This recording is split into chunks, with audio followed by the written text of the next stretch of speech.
दोस्तों, महाशिवरात्रि हिंदू संस्कृति का एक ऐसा पावन त्योहार है जिसे शिव उपासना के शिखर उत्सव के रूप में जाना जाता है। पंचांग के अनुसार ये पर्व फाल्गुन मास के कृष्ण पक्ष की चतुर्दशी तिथि को मनाया जाता है। ग्रेगोरियन कैलेंडर के आधार पर देखा जाए तो वर्ष 2025 में महाशिवरात्रि का आयोजन प्राय 26 फरवरी 2025 बुधवार को संपन्न होगा। यद्यपि किसी भी तिथि की पुष्टि को लेकर अलग अलग क्षेत्रों में पंचांग भेद हो सकता है, परंतु सामान्यतः इसी दिन शिवरात्रि मनाई जाएगी। प्रातः काल से देर रात तक इस दिन श्रद्धालुओं का सैलाब मंदिरों में उमड़ता है, जहां भगवान शिव का रुद्राभिषेक, रात्रि जागरण, भजन कीर्तन और विविध अनुष्ठान होते हैं। इस पर्व में शिव की महिमा का गुणगान, शिवलिंग पर जल, दूध, दही, शहद और बेलपत्र चढ़ाकर किए जाने वाले अभिषेक और ओम नमः शिवाय मंत्र के सामूहिक जाप का विशेष महत्व माना जाता है। शिव के प्रति जनसामान्य में व्यापक सम्मान और श्रद्धा का कारण उनकी लोकधर्मिता है। शिव का रूप कहीं औगरदानी है तो कहीं नटराज की भव्य रूप में उनका सार्वभौमिक नृत्य दिखाई पड़ता है। वे अत्यंत सरल हृदय होने के साथ साथ अद्वितीय महिमा वाले देवता है, जिनका स्वरूप आध्यात्मिक चेतना का सबसे गहन प्रतीक माना जाता है।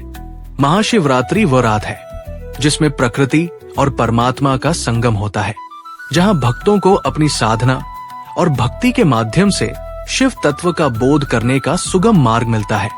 शिव स्वयं निराकार भी है और साकार भी। शिवलिंग के रूप में उनकी पूजा पूरे भारत में प्रचलित है। ऐसी मान्यता है कि शिवलिंग की प्रतिष्ठा भगवान शिव के अनादि अनंत स्वरूप का प्रतीक है, जिसे सीमाओं में बांधना संभव नहीं है। शैव मत और अन्य हिंदू परंपराओं में महाशिवरात्रि मनाई जाने के पीछे कई कथाएं प्रसिद्ध हैं। पहली मान्यता यह है कि इसी पावन रात्रि को भगवान शिव और माता पार्वती का विवाह संपन्न हुआ था। शिव ने सती के त्याग के बाद जगत से विरक्त होकर कठोर तप में लीन होने का मार्ग चुना, लेकिन पार्वती ने जन्म लेकर अत्यंत घोर तपस्या की और शिव को पति रूप में पाने का संकल्प लिया। पार्वती की निष्ठा और समर्पण से प्रसन्न होकर शिव ने उन्हें वरण किया और फाल्गुन कृष्ण चतुर्दशी की उस अलौकिक रात्रि में दोनों का विवाह हुआ। इसी कारण महाशिवरात्रि को शिव पार्वती के महामिलन का उत्सव भी कहा जाता है, जहां प्रकृति पार्वती और परम चेतना शिव का पावन सामंजस्य दिखाई पड़ता है। एक दूसरी लोकप्रिय कथा समुद्र मंथन से जुड़ी है। देवताओं और दानवों ने अमृत निकालने के लिए क्षीर सागर का मंथन किया था, जिसमें अनेक मूल्यवान रत्नों के साथ साथ भयानक हलाहल विष भी निकला। ये विष इतना प्रचंड था कि समस्त सृष्टि के विनाश का कारण बन सकता था। तब भगवान शिव ने संसार की रक्षा के लिए उस विष को अपने कंठ में धारण कर लिया, जिसके परिणाम स्वरूप उनका कंठ नीला पड़ गया और वे नीलकंठ कहलाए। इसे शिव का परोपकार और उदार हृदय का प्रमाण माना जाता है। किंवदंती है कि विष धारण करने की ये दिव्य लीला महाशिवरात्रि की पावन रात्रि में ही संपन्न हुई थी।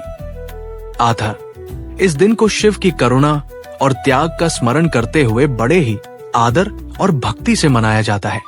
तीसरी धारणा यह भी है कि महाशिवरात्रि की रात को ही शिवलिंग का प्राकट्य हुआ था, अर्थात अनादि अनंत अग्नि स्तंभ के रूप में शिव ने स्वयं को प्रकट किया, जिसके ओर छोर को ब्रह्मा और विष्णु भी न देख पाए। ये प्रमाणित करता है कि शिव संपूर्ण विश्व की परम चेतना है, जो किसी एक रूप में बंधे हुए नहीं है। शिवलिंग इसी निराकार से साकार की प्रतीकात्मक अभिव्यक्ति है, जिसकी पूजा का विशेष विधान महाशिवरात्रि पर किया जाता है। इस महान रात्रि को शिव तत्व सघन रूप में प्रकट होता है, जिसके कारण इसे शिव की महाशिवरात्रि कहा गया है। कई भक्त इस पर्व को व्रत, उपवास और रात्रि जागरण के रूप में मनाते हैं। पारंपरिक रूप से महाशिवरात्रि के दिन प्रातःकाल स्नानादि से निवृत्त होकर साफ सुथरे वस्त्र धारण किए जाते हैं और लोग पूरे दिन उपवास रखते हैं। कुछ भक्त फलाहार या दूध वरण करते हैं तो कुछ लोग निर्जल व्रत भी रखते हैं। मंदिर में शिवलिंग का अभिषेक पंचामृत से किया जाता है, जिसमें दूध, दही, घी, शहद और शक्कर सम्मिलित होते हैं। इसी प्रकार बिल्वपत्र, धतूरा, भांग, चंदन, अक्षत आदि पूजन सामग्री के रूप में चढ़ाई जाती है। कहते हैं कि बिल्वपत्र भगवान शिव को अति प्रिय है और उसमें त्रिदलीय स्वरूप होने के कारण भी विशेष महत्व है। वो त्रिमूर्ति और त्रिगुण अतीत शिव का प्रतीक होता है। महाशिवरात्रि की पूजा सिर्फ अनुष्ठानिक कर्मकांड तक ही सीमित नहीं है, बल्कि इसका एक गहरा दार्शनिक और आध्यात्मिक पक्ष भी है। शिव को नटराज कहा जाता है, जो सृष्टि के भयानक एवं सुंदर नृत्य के अधिपति है। उनका तांडव नृत्य विनाश का प्रतीक नहीं, बल्कि नवीकरण और पुनर्सृजन का संदेश देता है। शिव का संहारक पक्ष पुरातन और अनुपयोगी धारणाओं, दोषों, पापों तथा बाधाओं का अंत करके नवजीवन का मार्ग प्रशस्त करता है। उनके धारण किए हुए प्रतीक को जटाओं में गंगा, माथे पर अर्धचंद्र, गले में सर्प और शरीर पर भस्म सब मिलकर प्रकृति के साथ उनके सामंजस्य को रेखांकित करते हैं।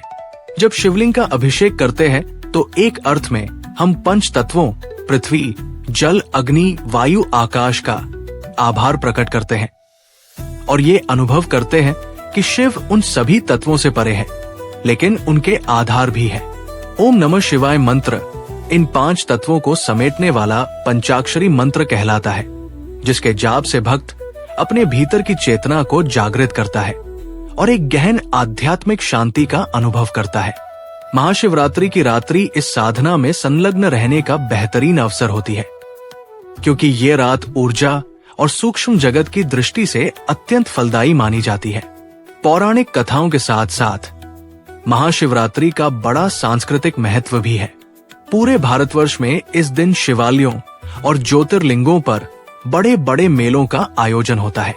विशेषतः काशी विश्वनाथ, वाराणसी, सोमनाथ, गुजरात, श्रीशैलम, आंध्र प्रदेश, महाकालेश्वर, उज्जैन, त्रयंबकेश्वर, महाराष्ट्र, रामेश्वरम, तमिलनाडु, काठमांडू स्थित पशुपतिनाथ, नेपाल सहित 12 ज्योतिर्लिंगों में लाखों श्रद्धालु इस पावन पर्व पर दर्शन के लिए उमड़ते हैं। इन स्थानों पर रात्रि जागरण और जलाभिषेक का भव्य आयोजन देखने को मिलता है।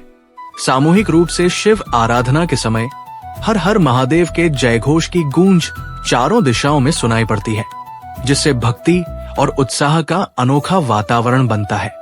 महिलाओं में इस त्योहार की विशेष महत्ता है।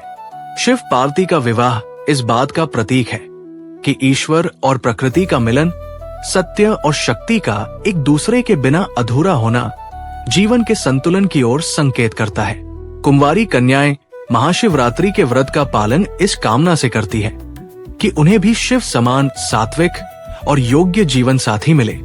वही विवाहित महिलाएं अपने दाम्पत्य जीवन में प्रेम, सौहार्द और समृद्धि बनाए रखने के लिए इस दिन शिव पार्वती का पूजन करती है।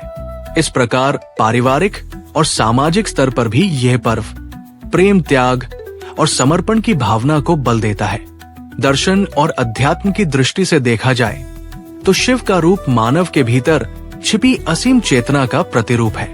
महाशिवरात्रि आत्मचिंतन और ध्यान के लिए उत्तम समय माना जाता है। योग और तंत्र साधना करने वाले साधक इस दिन या रात को विशेष ध्यान, प्राणायाम और जाप करके अपनी कुंडलिनी शक्ति को जागृत करने का प्रयास करते हैं।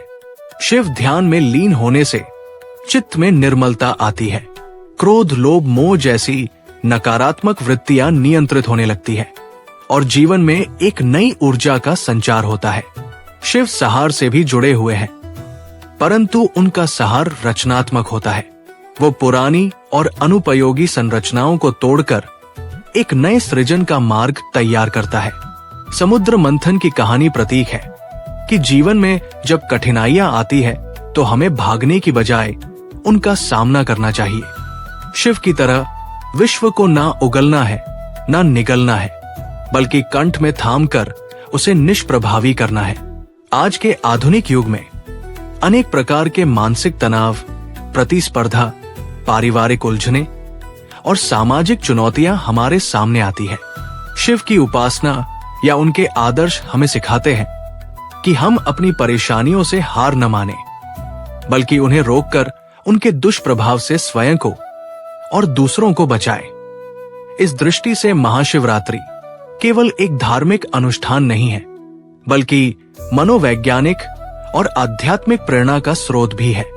भारत के अलावा विश्व के अनेक देशों में बसे हुए हिंदू और भारतीय मूल के लोग भी महाशिवरात्रि पूरी श्रद्धा से मनाते हैं। America, Britain, Canada, Mauritius, Fiji, Malaysia इत्यादि में शिव मंदिरों या हिंदू मंदिरों में इस दिन सामूहिक पूजा, रात्रि जागरण और शिव महिमा के भजनों का आयोजन होता है।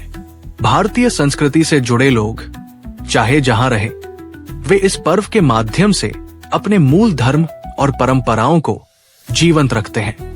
ये पर्व प्रवासी भारतीयों को न केवल अपनी जड़ों से जुड़े रखता है, बल्कि स्थानीय लोगों को भी भारतीय संस्कृति की गहराई और शिव दर्शन से परिचित कराने का माध्यम बनता है।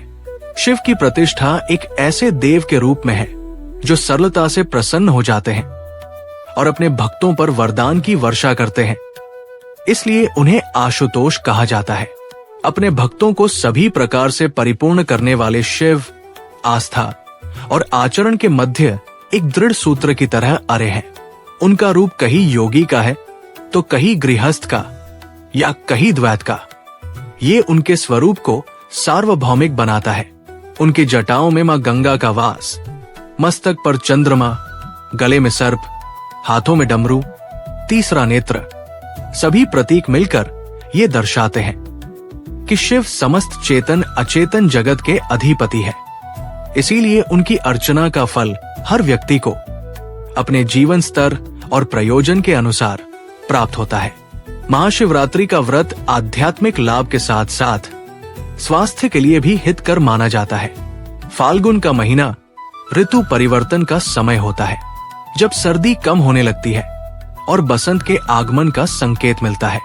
ऐसे समय में यदि शरीर को एक दिन का उपवास दिया जाए तो पाचन तंत्र को विश्राम मिलता है। शरीर की अतिरिक्त ऊर्जाएं मस्तिष्क और हृदय की ओर केंद्रित होती है, जिससे हम मानसिक रूप से अधिक सतर्क हो पाते हैं। यही कारण है कि इस पर्व पर रात भर जागरण और प्रातः काल में फिर से जलाभिषेक का विधान बना है। आध्यात्मिक दृष्टि से जागरण का अर्थ सिर्फ सोने में या सोने से नहीं है, बल्कि अपने चित्त की अज्ञान निद्रा से जागना भी है। महाशिवरात्रि के दिन कुछ महत्वपूर्ण उपाय करने चाहिए। इस दिन विशेष रूप से गौमाता की सेवा करने से विशेष फल प्राप्त होता है। दोस्तों, शास्त्रों में गाय को माता कहा गया है और समस्त देवी देवता भी इनका पूजन करते हैं। गायों के 6 अंग गोबर, मूत्र, दुग्ध, दही और घृत ये अत्यंत पवित्र और शुद्धि के साधन भी है। गोबर से बिल्व वृक्ष उत्पन्न हुआ, उसमें लक्ष्मी विद्यमान है, इसलिए इसे श्री वृक्ष कहा जाता है। गोबर से ही कमल के बीज उत्पन्न हुए हैं। गोमूत्र से गुग्गुल की उत्पत्ति हुई है, जो देखने में प्रिय और सुगंध युक्त है, जो सभी देवों का आहार है। संसार में मूलभूत गोदुग्ध से उत्पन्न है। सभी मांगलिक पदार्थ दही से उत्पन्न है। घी से अमृत उत्पन्न होता है, जो देवों की तृप्ति का साधन है। गाय से ही यज्ञ प्रवृत्त होता है। गौ माता के शरीर में 33 कोटि देवी देवताओं का निवास होता है। गाय एक अत्यंत पवित्र, निर्मल, शांत, निष्पाप जीव है।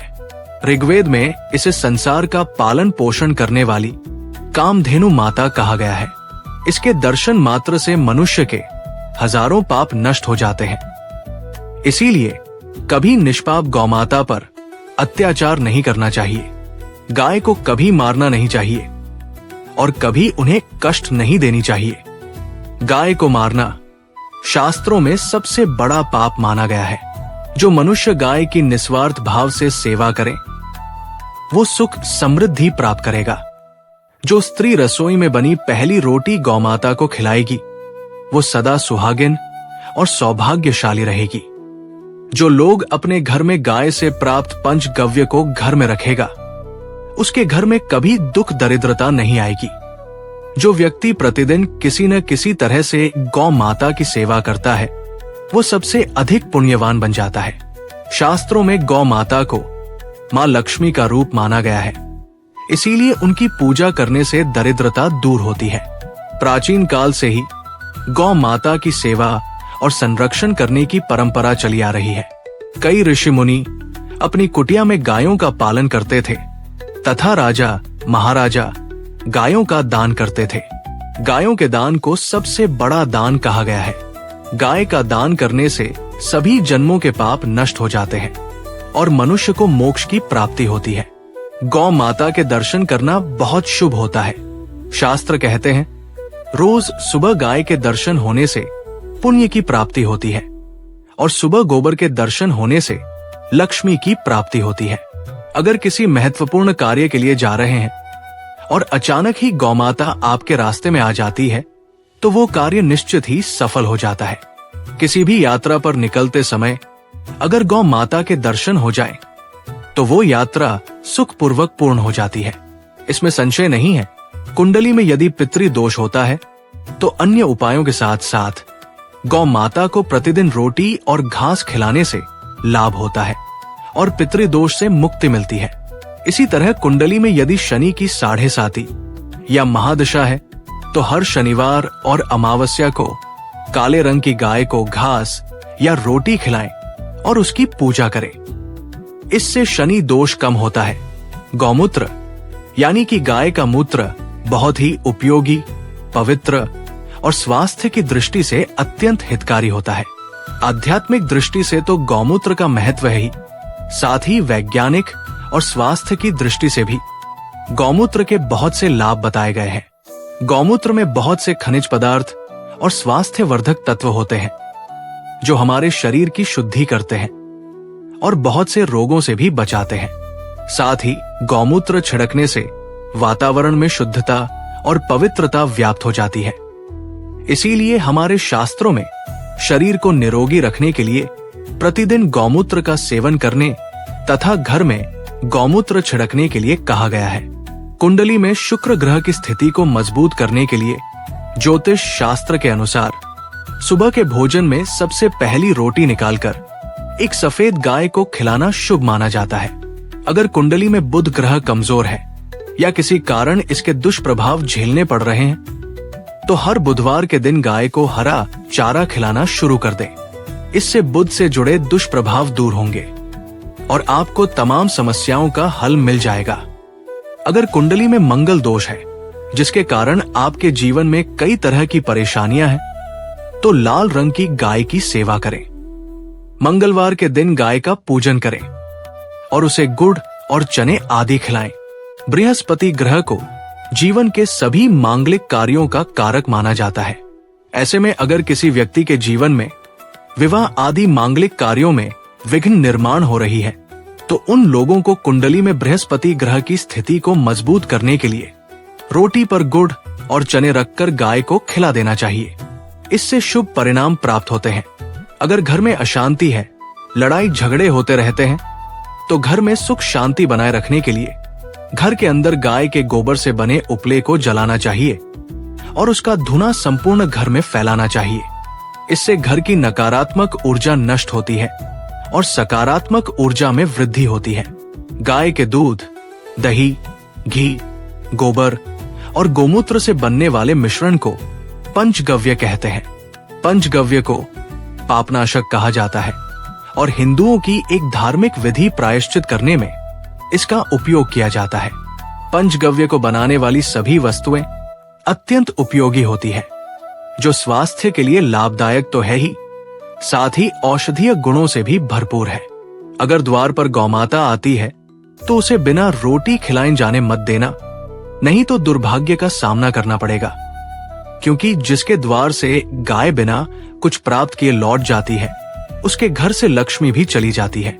प्रत्येक स्त्री को प्रतिदिन गाय के लिए एक रोटी बनानी चाहिए और प्रेम से गौमाता को खिलानी चाहिए। इससे गौ माता का आशीर्वाद प्राप्त होता है और मन की इच्छाएं पूर्ण होती है। कुछ लोग गौमाता को बासी भोजन अथवा जूठन खिला देते हैं। इसे शास्त्रों में पाप माना गया है। आप किसी अन्य पशु को खिला सकते हैं, लेकिन गाय को कभी जूठन नहीं खिलाना चाहिए।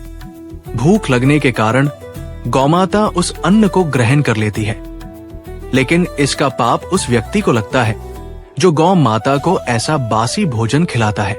गाय एक शाकाहारी और पवित्र पशु है, इसीलिए गाय के भोजन में कभी मांस, अंडे आदि चीजें नहीं डालनी चाहिए। ऐसा करने से महापाप लगता है। यदि कुंडली में चंद्र दोष है और जिसके कारण लगातार परेशानी उठानी पड़ रही है, तो रोटी पर सफेद मक्खन, नमक और घी लगाकर गौ माता को खिला दे। यदि शनि दोष है तो आटे में थोड़े काले तिल मिलाकर रोटी बनाकर गौमाता को खिला दे। इससे शनि दोष समाप्त होता है। मंगल दोष को दूर करने के लिए रोटी पर हल्दी लगाकर गाय को खिलाना चाहिए। अगर घर में धन की समस्या है तो गुरुवार के दिन गाय को केले का फल खिलाना चाहिए। इससे दरिद्रता दूर होती है। गौमाता की पीठ पर एक उभरा हुआ कुबड़ होता है। उस कुबड़ में सूर्य केतु नारी होती है। जब भी द्वार पर गौमाता पधारे तो इसको एक बार जरूर स्पर्श करें। इससे जीवन से सभी रोगों का अंत होगा और धन संपत्ति की प्राप्ति होगी।